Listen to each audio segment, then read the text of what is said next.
June 8, 2026. On June 8, 1789, Representative James Madison of Virginia stood up to address the House of Representatives in order to introduce a series of amendments to the U.S. Constitution. Initially, Madison had been opposed to the idea of spelling out the rights on which the new government couldn't intrude, because he thought the document itself limited what the government could do. But he had come around to the idea of specifying the areas in which the new government could not intrude after voters opposed ratifying the Constitution until it included protections from government interference in their rights.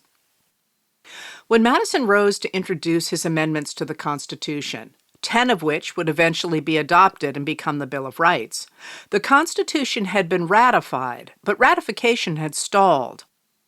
2 states of the original 13, North Carolina and Rhode Island, had not yet ratified the Constitution. Others had done so only with the promise that a list of rights would be forthcoming. One of the amendments Madison proposed was especially dear to him. It was, as he told his colleagues, that the civil rights of none shall be abridged on account of religious belief or worship, nor shall any national religion be established, nor shall the full and equal rights of conscience be in any manner or on any pretext infringed. That proposal was the basis for what became the first part of the First Amendment to the Constitution, which reads, "Congress shall make no law respecting an establishment of religion or prohibiting the free exercise thereof." With the wounds of religious persecution both in Europe and in the colonies still fresh, Madison cared deeply about keeping the government away from religion. In 1772, when he was 21, Madison watched as the government of Virginia had itinerant preachers arrested for preaching against the established church in the state. By the next year, he had begun to question whether established religion, which was common in the colonies, was good for society.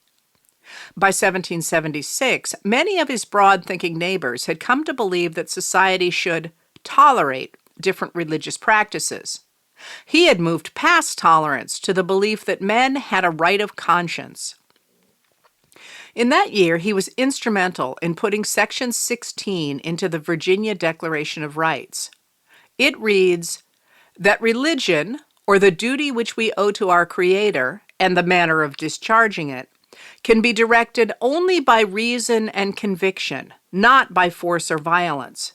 And therefore all men are equally entitled to the free exercise of religion according to the dictates of conscience, and that it is the mutual duty of all to practice Christian forbearance, love, and charity toward each other." In 1785, in a memorial and remonstrance against religious assessments, he explained that what was at stake was not just religion, but also representative government itself. The establishment of one religion over others attacked a fundamental human right, an unalienable right, of conscience. If lawmakers could destroy the right of freedom of conscience, they could destroy all other unalienable rights. Those in charge of government could throw representative government out the window and make themselves tyrants. The concerns about inequality behind the First Amendment are being illustrated right now in the 21st century United States. Those concerns come from an unlikely direction. On Thursday, June 4th, 2026, Nick Mordowanek of Military.com reported that under Defense Secretary Pete Hegseth, the Department of Defense had removed about 180 faith traditions from its number of recognized religious faiths and belief systems. As John Ismay, Alexander E. Petrie, and Amy Ortiz of the New York Times note, of the 31 religions still recognized by the Defense Department, 22 of them are Christian denominations. Left off the new list of Christian faiths was the Church of Jesus Christ of the Latter-day Saints, whose members are commonly known as Mormons. MAGA has worked to impose the ideology of evangelical religion on America. In the military, Mordawanek notes, Hegseth has pushed Christian theocracy through extremist Christian-based prayer service with a Christian nationalist preacher who has said women's suffrage was a bad idea and has defended slavery, and has described Trump's war on Iran as a holy war. Michelle Borstein and Sammy Westphal of the Washington Post add that Hegseth has urged chaplains to focus on scripture rather than psychology, and has said those who disagree with him are God's enemies. Senator Mike Lee, a Republican of Utah, is a Mormon and represents Mormons in Utah. Lee has been a staunch MAGA supporter to the point that he was a key figure in urging President Donald J. Trump to stay in office in 2021, despite the fact he had lost the election. But on Friday, Lee, the ultimate MAGA insider, found his religion excluded from the Christian category that the Trump administration embraces, turning him abruptly into an outsider. Lee spent the weekend posting angrily about the slight that suggested Mormons aren't Christians, only to have other posters deride his faith. He posted 37 times on social media, insisting that the Defense Department's classification be expanded to include Mormons under the Christian category, recording and reposting a video saying, "As of 2 days ago, the Pentagon recognizes every Christian faith in America as Christian, except one. That's not okay, and it needs to change now." Finally, yesterday, he posted that he had just got off the phone with President Trump. "We discussed the Pentagon's Christian list. I won't speak for him, but I'm thrilled about where this is heading. We're most fortunate that President Trump, 1, loves Latter-day Saints, and 2, is our commander-in-chief.